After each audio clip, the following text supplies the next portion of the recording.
Hey, what's up, everybody? BDF44 coming at you with another video. All right, so wanted to take a couple seconds away from the playoffs to talk about the Lakers because I'm trying to assess if I'm just being too greedy. And I'm saying it because I'm like, all right, if we were to, let's just say the front office, the Lakers come to a conclusion that they want to move forward with LeBron James and nothing else. Nothing else. Of course, the kids don't cost much, so we'd keep them, but you know what I mean. We wouldn't have any big contracts. We're starting from scratch in terms of our building. LeBron James, Austin Reeves, and basically whatever else they can retain, the non-contracts. In my mind, looking at LeBron James, even though I still believe him to be a fantastic player, I don't really think that I can get more from him on the court than I can get for him in trade. Does that make me a greedy person or ridiculous? Obviously, this is a pantheon great player who's aging gracefully. I don't have anything other than injuries to look at and say, yo, this is somebody who I don't trust to go forward and play well for me. You know what I mean? I think age and concern makes you wary, but not necessarily evidence of play. Does he do some things that make it so that he's conserving energy? And yes, it may make him less defensive minded. But if you build the proper defensive team around him, he's not going to be the weakest link on the defensive side of the ball. I've seen him be great defensively, so it's up to him to have enough help around him, in my mind, to make it so that he doesn't have to all the time be great defensively. And then when he needs to be, you get the best out of him, and it just ultimately makes for a great defensive situation. I think of a team like Miami, for example, even though that's kind of ironic, he's already been there, but it's probably one of the best fits because they have that system that he can pick and plug himself into, be a star or not, and it really won't matter because the system itself will allow for great defensive play, even if they have their last guy running a good defensive assignment. It's just they're going to help one another, that kind of thing. So that's how I would build around Braun. But in my mind, I'm thinking, I could do that.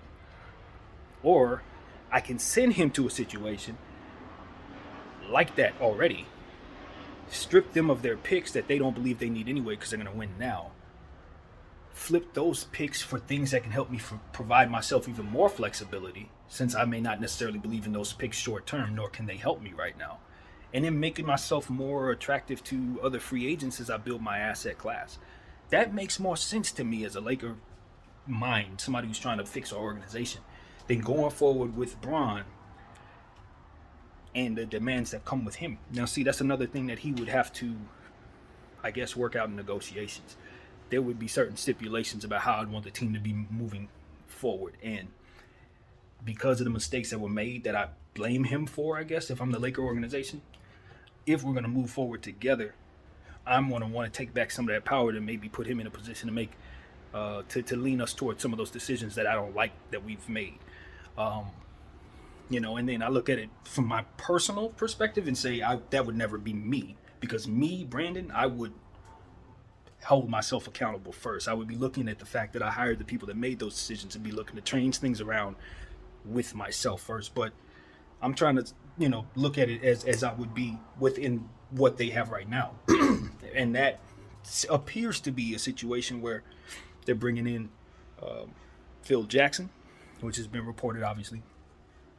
And then from there, I started asking myself, okay, what would Phil Jackson suggest going forward? And the one thing that I think about, if we want to talk about Phil, of course, is the New York Knicks situation, which, look, Phil Jackson has won 11 NBA championships. A good half of them or more have been with us. Obviously, Jeannie Buss and their personal relationship is to be considered as well. So I don't think he's going to be coming in here with the same mentality that he would have with the Knicks several years back. It's a different time now. He went through the scrutiny and the aftermath of being in the New York Knicks in that situation. And a lot of time has passed since then. He's settled with that as well. So I think he's in a place now that's different. Better for worse, I would never know. But I would imagine he's not ready to be the same Phil he was in New York. Not under these circumstances. And I don't think we're in a position to put him in a presidential position. I don't think that she's going to necessarily do that. So, if anything, she's probably wondering if he wants to coach the team. And the thing about that is, I always believe in Phil Jackson. It's about his health. At that point, it's like, okay, two things about that. One, you do understand that his style of coaching and his style of offense is going to be something that you have to bring specific players to. You also know that if you're bringing in Phil Jackson at any capacity, that's going to be something LeBron James ain't going to be happy with. So essentially, this tells me that we're breaking up with Bron. This is a divorce here. And so for me, it's like, okay, if that's what the writing is, then we're trading Bron for picks. We're trading Bron for assets that can help us. And so that's what I think we're looking at, the beginning stages of a divorce. I don't know if it's going to happen this summer, because I don't imagine anybody's going to be moving too hastily. But they're trying to set it up so that he can part ways from this team probably next summer, if I'm a guessing man. But if Jeannie's fed up and they really are at odds from a clutch Laker organization perspective, then maybe this could be happening right now. But Bron is going to do what he has to do, and that's why I want us to do what we have to do. At the end of the day, we're at his mercy. And while I respect what he brings to the table and that you're a contender because he's here, I also understand that at the end of the day, if we don't do it his way, it could probably be a problem that causes more drama than we really want going forward, I'd imagine, even though I put a question mark there, because the Lakers always want drama. So who knows, but at the end of the day, I think the fans are speaking out at this point saying, we want stability. I like being the centerpiece of attention as it pertains to it helping my channel when I put Lakers all over everything. But other than that, like literally other than that, I don't care to be thinking about anything other than basketball when I'm thinking about this organization. I would be just fine if people stopped talking about us every day. And from that point of view, I just want to see us start focusing in on being a team that develops players. And once we get to that point, then we become attractive to free agents. And from there, it's just about them wanting to put on the uniform and live in Los Angeles. And I think we can pretty much guess that that'll be fine. So we don't have to worry about what happens after LeBron James leaves. That's not the point. It's about making sure that the Los Angeles Lakers is a blank canvas for anybody to dream about coming here.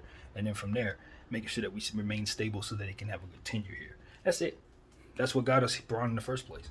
So that's what's going to get us the next crop of great talent. And I think skipping steps is just going to keep you from that. That's all. So, yeah, man, I want to get on this camera and ask y'all, am I being greedy for wanting, to not just retain LeBron James and trade Anthony Davis, to trade everything else, and then just be like, all right, Bron, what do we do now? No. We look at LeBron James and say, that's a gold mine. That's a whole future. You trade that too. And you make sure that you do that without thinking twice about it, to be honest with you. And I think LeBron James knows that's the smartest thing for this organization to do. He knows that. I think he also believes in himself, and he believes that he can do the impossible. But I think he looks around at the evidence around him and says, for someone else to come to a different conclusion probably makes the most sense for them. And I think that Bron's smart enough to do that. And so that's what this is. This ain't personal. I am not tired of LeBron James being a Laker. I'm tired of the circumstances, and I'm looking at him and saying he can get me what I need. Simple as that. I don't believe he can bring me a championship if I don't have what I need to bring around, bring to him, for which I cannot bring. That's the whole point. We can't bring him what he needs. So, and he ain't getting no younger. Straight up and down.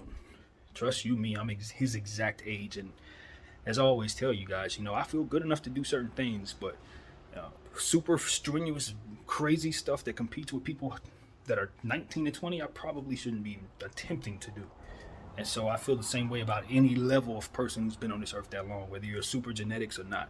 At some point in time, it's just the wear and tear and the evolution of others around you. You just got to keep up or move out the way. And that's it.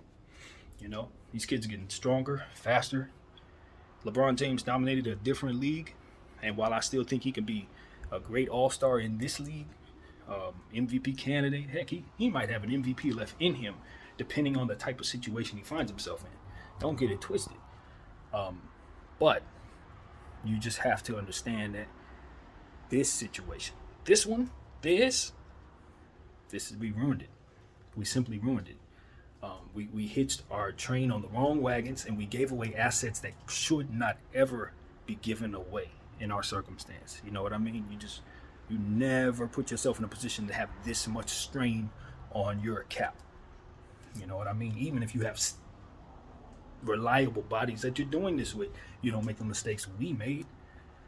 But we did it with guys that are injury prone and older. It's impossible. So that is my tune. I've been singing it all year, and I'm hoping the Lakers do what they're supposed to do here. You know, don't worry about how it looks.